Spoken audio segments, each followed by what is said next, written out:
Hey, what's happening, guys? Dane Smith, Corrective Training here. Welcome to our first Courtyard mobility session for the week. All right, today we are going to be addressing how to restore ankle dorsiflexion. All right, so ankle dorsiflexion is the ability to pull your foot up towards you. I will give you a visual demonstration just now.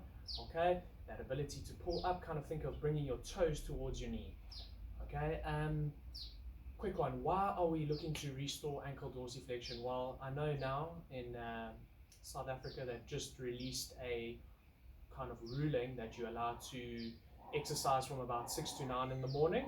Okay, so that's meaning that a lot more people are running, getting out on the road, kind of increasing their mileage, which means that those ankles, calves, everything are taking a little bit more work, and which over time now could turn into a bit of issues if we don't sort that out with the right repair and recovery. Okay, other reasons why our ankles can get locked up and lose that ability to dorsiflex, wearing high heels, wrong type of shoes, skipping, increased running, and also quite a bit of driving. Driving, I find, also will tighten those ankles up, sitting long hours of the day. So there's a few reasons why those ankles can get locked up, and today is how we can restore that. Okay, so quick one, a little visual representation of what ankle dorsiflexion is. So if I'm seated here, from my toe, it's looking to bring that toe up towards us. Again, up towards us. Okay. So individuals who cannot or feel as they get to about here, tightening up, it is that tightening in that kind of posterior shin, all right, into that calf Achilles tendon, and we need to try to sort that out. So let's go over some solutions. What we're going to start off with today. All right. We are going to address one, the soft tissue aspects of the lower leg, but also the joint of the ankle. All right, so in terms of our soft tissue work, what we're going to start off with is a very gentle calf release. Okay, we're looking to hit gastrocnemius, soleus. All right, so the big calf drivers, the big engines in our lower leg. And all I'm looking to do, I get this just above my Achilles tendon, and I'm just rolling side to side. Okay. I can move that up a little bit. I roll side to side. I can add in some active movement from my ankle. All right, I bring it up a little bit. If I want to add a little bit more tension into that calf, I brace my hands, I lift my bum up. Okay. Again, adding active movement in that ankle, side to side. Okay. If I want to, I can come back down into that Achilles tendon and just without any movement, just roll that ankle around. Clockwise, anti-clockwise, point, flex, in, out, and I can just move around in all different directions. Okay. So next up, what we're going to do, we've addressed a little bit of that soft tissue. Now I want to address more of the joint. So I've got a band attached just to my gate over here.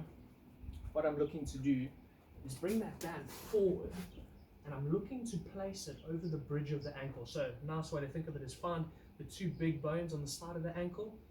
Okay, that band I just want below that. Okay, so I bring that band down. All right, this is what we would call on the bridge of the talus. And all I'm looking to do is just drive my knee over while letting that band push back into the ankle. Okay, I lean over, I feel a nice stretch in my calf, and back. Over, back.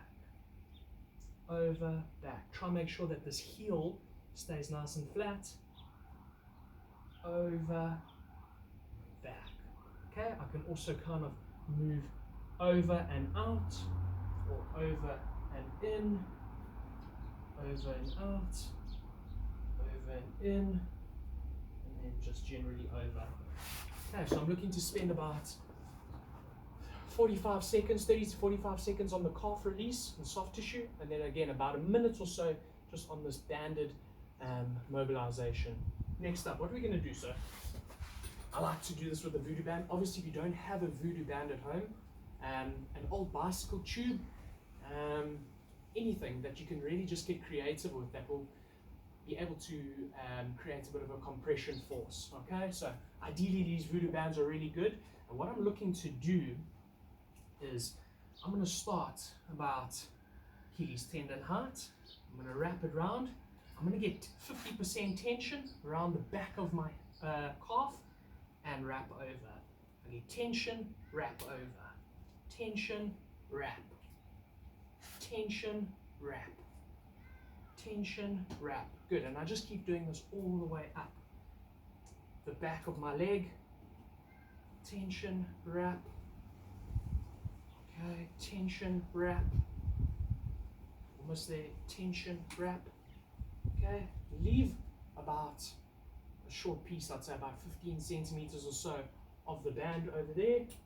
And what we're going to do is we're just going to release a little bit, lift a piece under, and just tuck that last bit in underneath there. Okay, so now if I had to just relax my foot, it immediately wants to pull me into, so that my toes are pointed into plantar flexion. Okay, but now what we are going to do is try and force some dorsiflexion by doing an active lunge. Okay, so this is an active form of dorsiflexion for the ankle.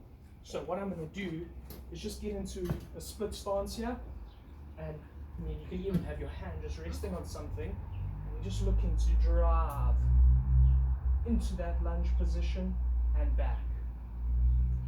Drive into that lunge position and back. So not only do we have a compression force around the leg, but we also eccentrically working into that dorsiflexion position.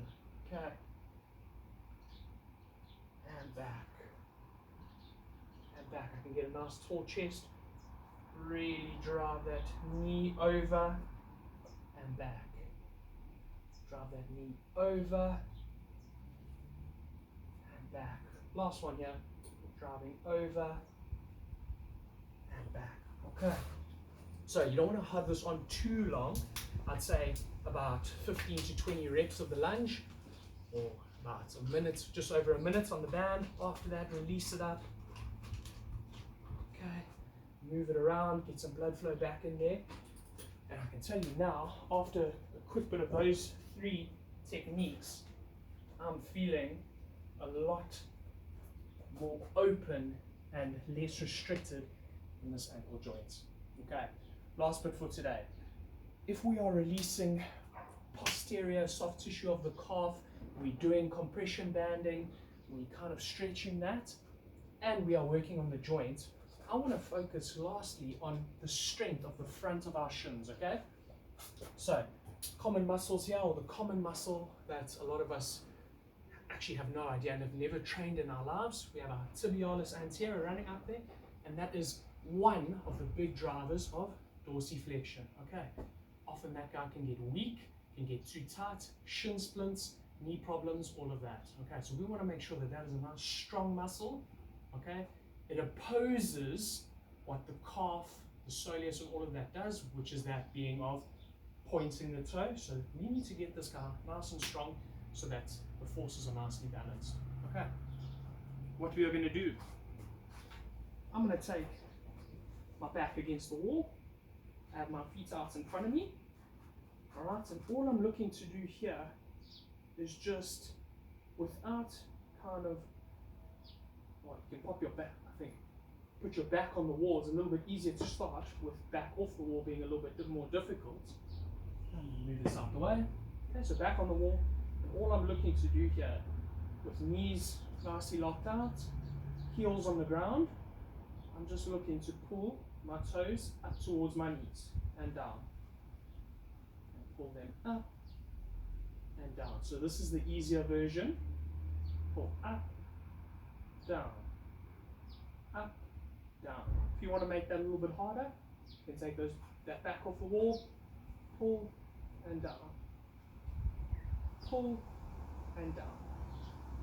Okay, so for that lunge with the compression band over, again you're looking for about 15 reps, just over a minute. And then for these tibialis raises, okay, I'll call them shin raises, around 20 to 25 reps. Really look to drive that endurance, get that burn in that muscle, so that that can work nice and hard and really be able to work that strong dorsiflexion position. Guys, that's it for today. Great first episode to get us started in this week. We'll be back for more later this week. Cheers.